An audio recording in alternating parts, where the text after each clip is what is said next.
Hey, what's up, rock stars? It's Rox, and I'm coming to you today with a review for Love and Hip Hop Atlanta, Season 8, Episode 14. So, first things first, I want to send a shout out to all of my babies out here in Atlanta. The Love and Hip Hop Atlanta franchise won an MTV award last night, and I was so shocked. I mean, they were going up against Vanderpump Rules and The Bachelor and RuPaul's Drag Race and I mean, I just totally did not expect them to win. I mean, the people that was there were not even the quote-unquote big names, with the exception of Scrappy, is one of the original people from Love and Hip Hop Atlanta. And Carly was there. But, no Mimi, none of them. I mean, you could tell that they didn't expect to win either. And even they said that when they got up there. So I was happy for them, only because everybody there just seemed so mad. But then this morning I read that MTV might have been a little bit of some shady editing, and that when they, when they panned the room and showed people's reactions, they did edit out that somebody, what did they say, Johnny Bananas or something like that, he had ran up on stage before, I guess, Love and Hip Hop cast had made it up there to stage and, pulled a Kanye basically and said that his show was the best show on TV or something like that. So they're saying that the audience was probably more so reacting to him than to Love and Hip Hop Atlanta winning. However, it looked like Love and Hip Hop Atlanta had brought out the jealous sides of Jersey Shore. I mean, just like all of these other, I don't know if they're any much better. I don't watch any of them, with the exception of Drag Race. Everybody seems to think that Drag Race should have probably been the ones that would have won if it hadn't been Love and Hip Hop Atlanta. But yeah, I mean, a supreme upset. And when they got up there, they didn't know what to say. I mean, it was really funny. But I was happy for them. Happy for Mona. Happy for Mona and me. Okay, say what you want. People are still watching Love and Hip Hop Atlanta. Yeah, the show is pretty much, scripted and drama is created and all of that. But, oh well, they was a little salty though, even if it wasn't for that man that ran up there on that stage though. Them people was looking around like, what the fuck? I mean, I was just sitting there like, child, it was like I had to was watching the Grammys or the Oscars or something. That shit was funny. Anyway, congratulations to them. Okay, this ought to give, Mona a little bit more juice. Bitch, you gonna get out there and do a couple more years at Atlanta now? We done signed the deed, y'all. Anyway. The review. Let's get to it, shall we? I gotta do this fast because I ain't got no gas, but it's hot, so I have the air on. My car gonna run out of gas. Let's start with Jock. So Jock is still salty that Kendra said that she don't want to have any kids, with him. He's with her at the hair salon. She's getting her hair done by Shekinah. Why isn't she getting her hair done at Jock's shop? The shop that he shares with a business partner by the name of Sharonda. Well, evidently Kendra don't like Sharonda. Evidently nobody likes Sharonda because Sharonda on that bullshit. Okay, that is his partner, but to make a long story short, Sharonda is a bitch. And she done ran off all of the damn hairstylists and all of the damn clients with her nasty attitude. So Jock don't know what to do. However, he good friends with Shekinah, okay? And Shekinah said that, whatever way she can help, she would help. And so he tell her he want her to go on down to the shop and just kind of have a little look-see around and see, what she thinks needs to happen there. I was like, first mistake. Why are you sending Shekinah? She ain't got nothing to do with nothing. Why can't you handle your own damn business? Have a conversation with your damn business partner. And if y'all can't come to some sort of agreement, then some changes need to be made. But what you sending Shekinah down? Shekinah of all people. So, anyway, when Kendra walk away, Shekinah was like, how you feel about Kendra? Don't you love her? You so lucky. You so lucky. She look good, huh? She ain't got no cheering. I said, ooh, that Shekinah is so fucking country. She is one of them ones that's just fucking funny, just period, and she don't even know it, or she probably does know it. But anyway, he tell her how he got a problem with the fact that she don't want to have a kid with him. She was just like, what you talking about? You got to understand, you got to see it from her viewpoint. Okay, she ain't got no cheering. She look good. You better stop tripping. You gonna lose your woman. And Jock says, you know what, you right. I need to stop all this because Kendra is the woman for me. That is the person that he planned on proposing to.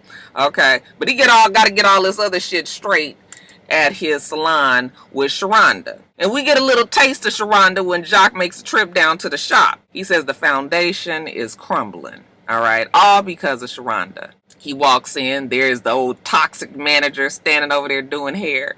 All the other employees, the hair stylists, they all just kind of sitting around looking. I was just like, are they really working there? Mona, did you put them in place? Because they just sitting there like, now what we supposed to say next? Jock come in there, he says, okay, you know, how y'all doing? They say they all right. He said, y'all need anything? Y'all need some water or something? And Sharonda was like, why you got to be asking what they need? They all right, don't worry about that. I was like, Sharonda, he can't offer the women no water. What's the problem? Sharonda says, you only came up here to bash me. You trying to make me look bad. And every time you come up here, you try to make me look like the bad guy. And Jock was like, what are you talking about? She said, if you would stay out of here and let me do what I do, we wouldn't have all these kind of problems. And Jock was like, but it's my shop. I'm supposed to stay away from my own damn business because my manager is a bitch? I don't think so. So like he said, he gonna have to do something drastic to fix the problems around here. Okay, hence Shekinah. Shekinah comes down to the shop one day. You know, she's that ghetto girl that tries to put on the properness. So she walks up to Sharonda. Hi, my name is Shekinah. How you doing? Sharonda shakes her hand. I'm fine. How are you? Okay. And she was just like, I just came down here to see if I can help out, you know, see what you guys need. First of all, why you ain't got no receptionist? Who's answering the phone? Now, is this how you really approach somebody? Bitch, immediately the wall would be up. The lady was like, we don't need a receptionist right now.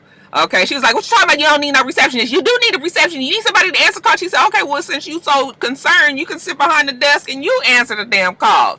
Okay, then she kind of, I ain't got time to be talking to you. Let me go over here. Hey, ma'am, how can I help you? Okay, again, that lady was sitting over there like, Mona didn't tell me that they was going to ask me a question, Mona. She kind of was like, come on back here. Let me set you up. Go to the bowl. So she kind of tells us that she can see that Sharonda is a problem. She just comes in, you know, a stranger off the street as far as Sharonda is concerned, and she was just like taking over. Sharonda was like, okay, so Jock sent you down here. I'm going to take a lunch break. You know, Sharonda's like, what you talking about? You can't go on no lunch break. You can't go on no lunch break. You got a customer. No, you can handle her and everybody else up in here.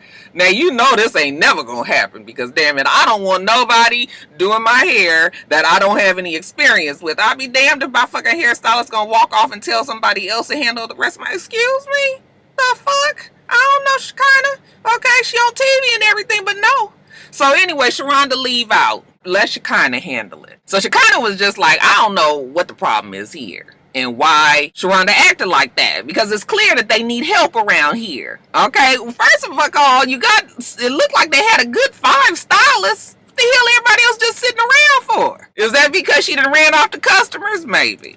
So when Sharonda comes back from her lunch break, she seems to already have a handle on things around there. She's gonna try a different approach though. Okay, maybe the coming in aggressive didn't work out. So she sit down with Sharonda. You know, what's going on with you and Jaceel? Sharonda says, he always makes me out to be the bad guy. She kind of says, I know, but it seems like it's a whole lot of tension between the two of you. I'll tell you guys about that argument later. Sharonda says, well, he the one that creates the tension. And she was like, well, what kind of tension is he creating? What he doing? I'm starting to think like, oh my God, don't tell me that Jock is fooling around with Sharonda now. But no, that's not quite it. Sharonda says, well, he's inappropriate with a lot of the stylists.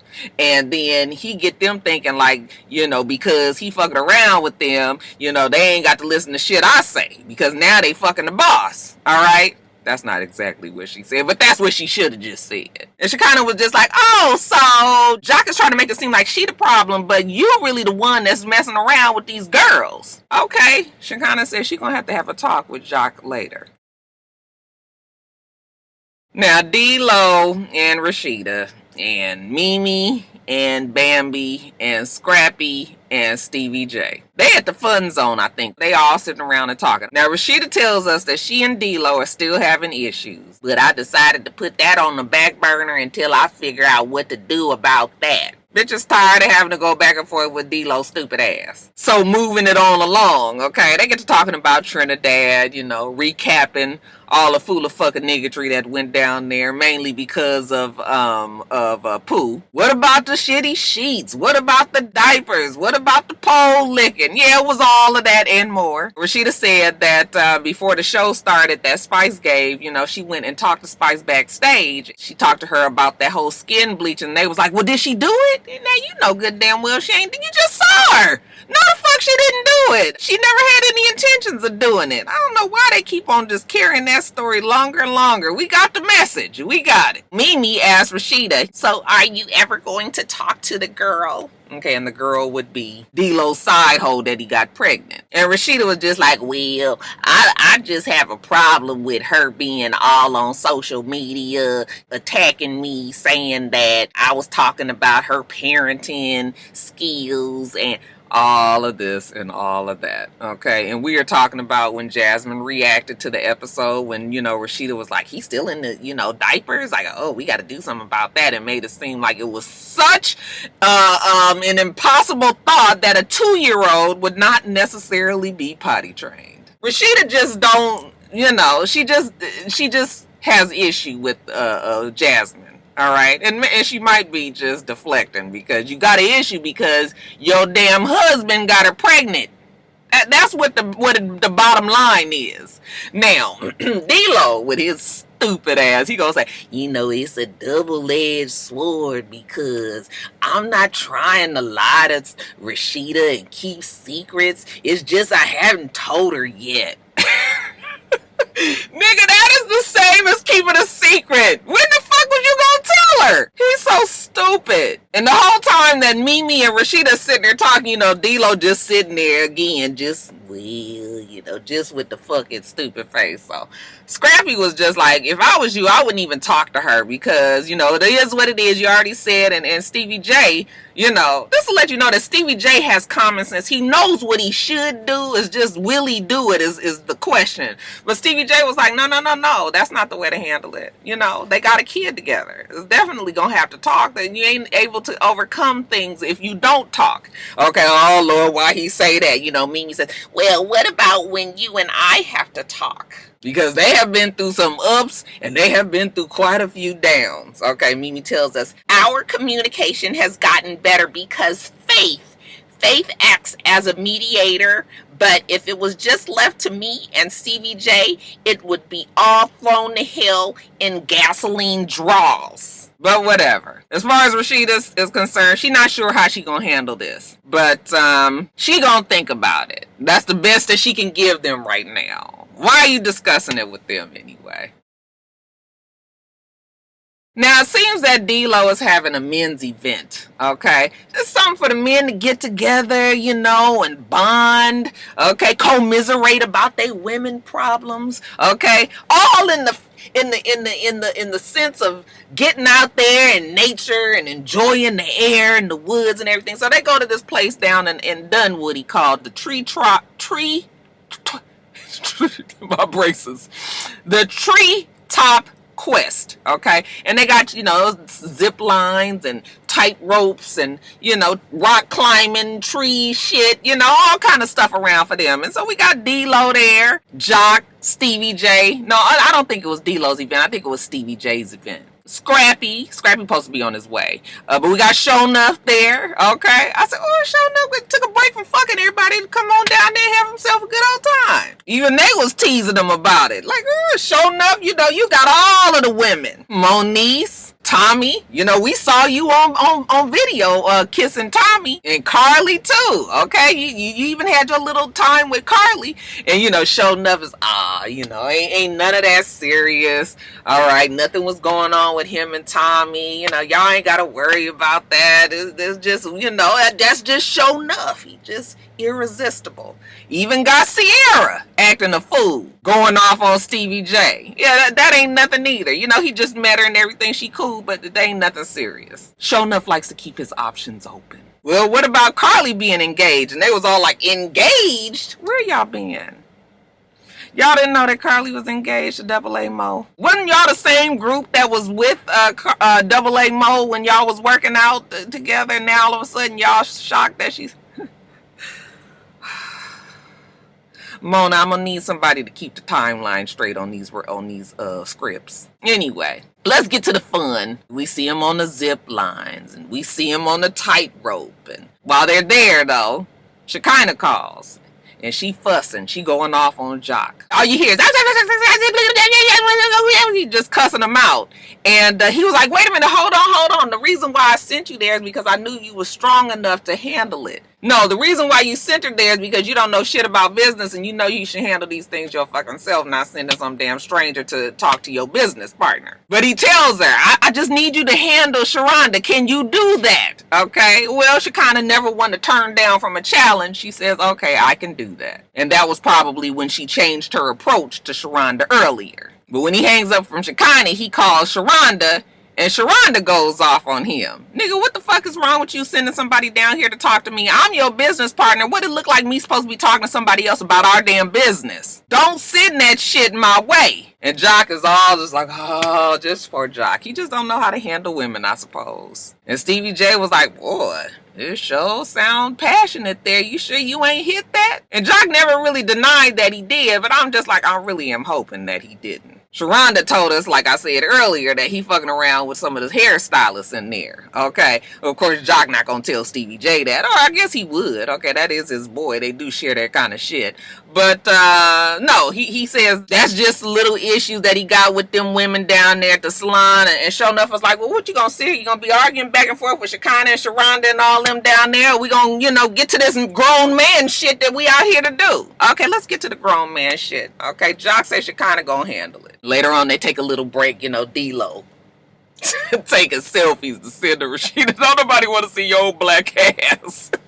Shiny motherfucker. They was like, oh, is this what is required to, what you do now when you get married, to be married for 19 years? Well, it is when you cheat on your wife and have a baby. D-Lo's just, well, I'm trying to build a trust with her again. So he has set it up so that Rasheeda can go and talk to Jasmine today. And Stevie J was like, what? And I was just like, you are so stupid.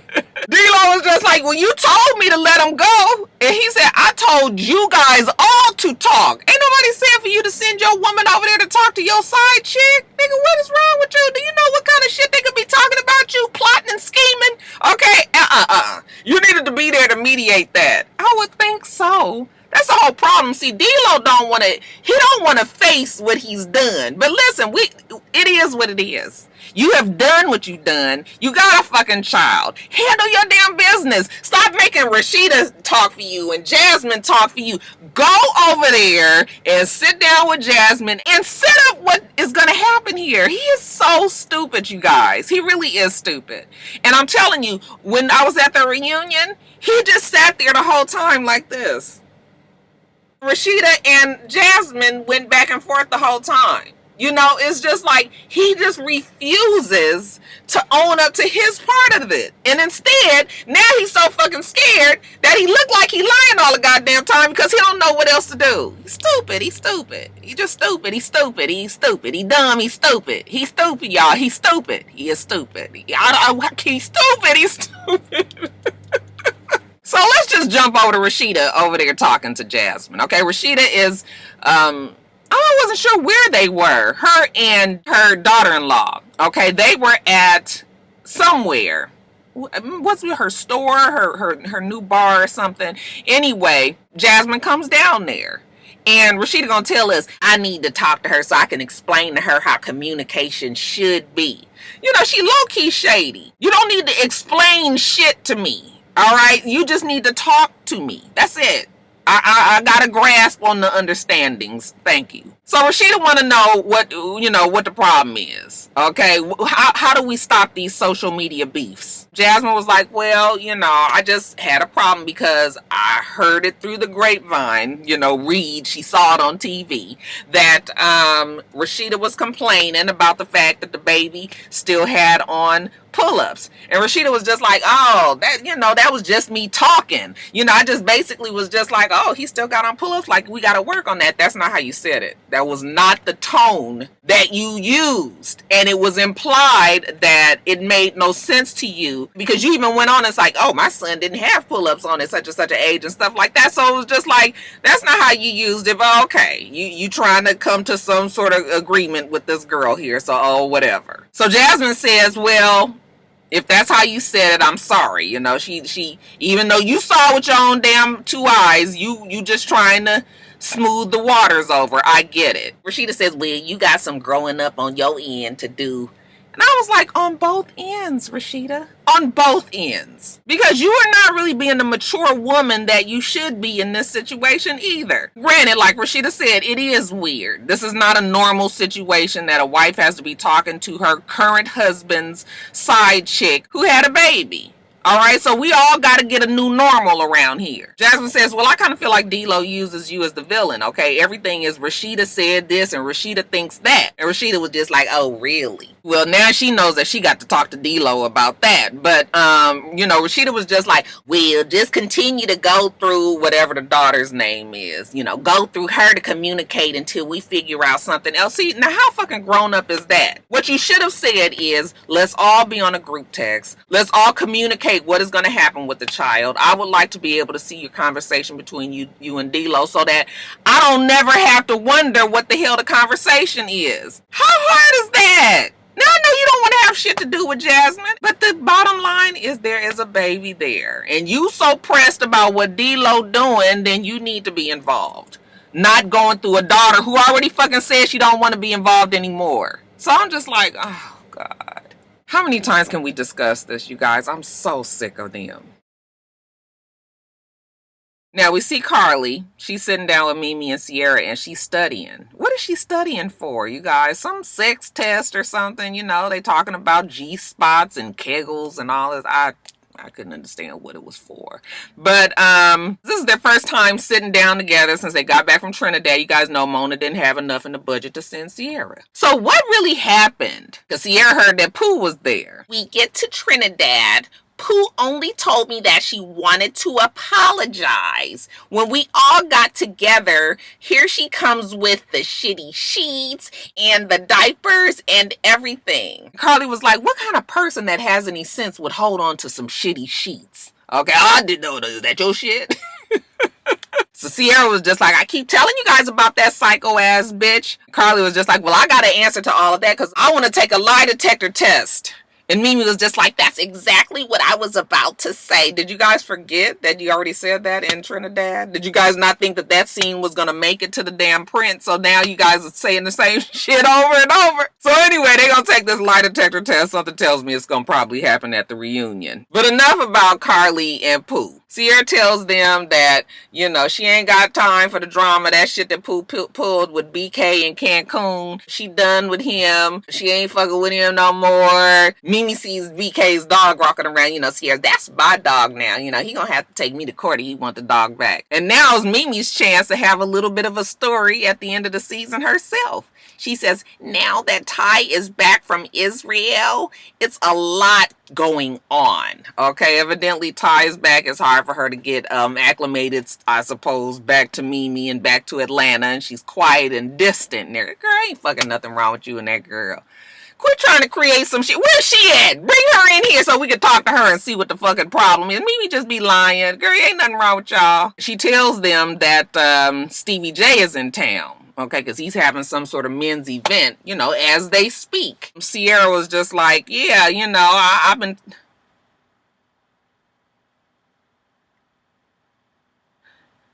Sierra says, oh, speaking of the men's, you know, she better come clean. And she tells Carly that her and Show Nuff, you know, they've been talking. And Carly was just like, I am engaged. Okay, I don't give a fuck. I don't even know why they keep saying that Carly dated Show Nuff. They did not date. Okay, they probably had sex once or twice and maybe went to go eat. Okay, and remember she left something in the car and that's how Tommy found out. But other than that, that was not considered dating. They ask her how it is with Double A Mo. Carly says that he's controlling, okay? If he says that she's supposed to call at 2 a.m. or be home at 2 a.m., it better not be 2:02, 2:04. It's 2 a.m. And Mimi says, you guys need counseling. Go to Dr. Jeff. He helped me and Stevie J in that shit with Jocelyn. So if you really want to fix it, Mimi's suggestion would be Dr. Jeff, okay? The only psychologist in the reality world. Oh, and Dr. Sherry with her throw Sierra in here real quickly. BK tells us that he misses his girl, okay, that he does care about her, but he misses her. So he goes over to the house and wants to see if he can kind of straighten things out. Since they're not together, he got to get some of his things. So she stops him at the front door. Sierra tells him that she don't need all of this. She good, and she don't need this shit with him at all. And he says, well, he misses her. She was just, well, like, I don't miss you. Okay, you need to get your shit and you need to go and all that. And he was like, oh, so wait a minute. Now all of a sudden, since she want to be disrespectful, I'm going to give it to her how she gives it. Okay, so all of a sudden, he just goes off on her. And he was just like, look, you called me a cheater, and you the one that was cheating. All the things that you said that I was doing, turns out that you was doing those things. And she was just like, I was not cheating. Okay, whatever. And he was just like, yeah, you a scumbag. And she was like, you a scumbag. He was like, you a scumbag. And he was getting all in her face. And she was just like, first of all, I made you. And he's like, what you mean you made me? I made you. Excuse me. I want to break in the argument a little bit, you guys. We didn't know who neither one of y'all was. Ain't nobody made nobody. If anything, it's Mona that made y'all. All right, but yeah. So they arguing about who made who, and finally she can't take it no more, and she swing and hit him. Okay, the crazy 88 said, well, they have to hurry up and get up there to him because damn it, we can't have BK busting her in the mouth, right? All right, but yeah. So suffice it to say, seems like Sierra yet another man that she can't keep.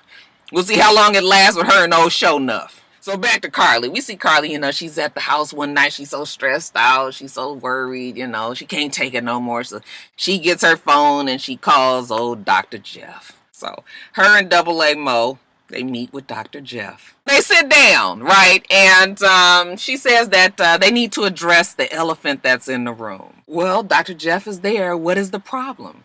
She says that Double A Mo is controlling, that she has to be home at a certain time, and if she don't come home, then he goes off. Double A Mo is like, okay, first of all, she says she's going to be home at 2 o'clock if she would call me and tell me instead of showing up at 2:45. And then she says, well, I don't call because I'll be scared. And Dr. Jeff was like, scared? What you scared of? She's like, well, he gets really, really mad. And Double A Mo was like, okay, well, I guess I can say that, when, we get into an argument, I do probably get aggressive with my voice. And, maybe I could, fix that. Carly is just so, she's just so upset because of the way that Double A Mo makes her feel. But okay, we'll give her the benefit of the doubt. Okay, Double A Mo be acting a fool. So he says, I'm sorry, I could, manage to do a little bit better. She's so upset that she get to choking and shit. I was like, what the fuck is going on? I said, girl, you really choking? She was just like,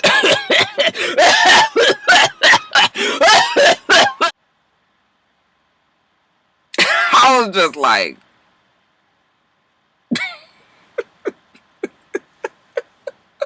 okay, she stand up and they all jump around and everything. I thought she was going to throw up, but she didn't throw up. She sits on back down. So let's get back to this damn session. Sessions like these are never easy. Double A Mo was the bad guy. We never could even get around to the shit that Carly does. I'm sure he was getting frustrated because we had to try to squeeze all this into a 4-minute segment on the show. All right, so he was getting increasingly frustrated because Dr. Jeff was making it all seem like Carly is just this pitiful woman over there and that Double A Mo just be going off on her. When Dr. Jeff asked Carly how does she feel about it, she says, well, he says that my feelings don't mean shit, or he don't give a fuck about my feelings or something like that. And that's when he was just like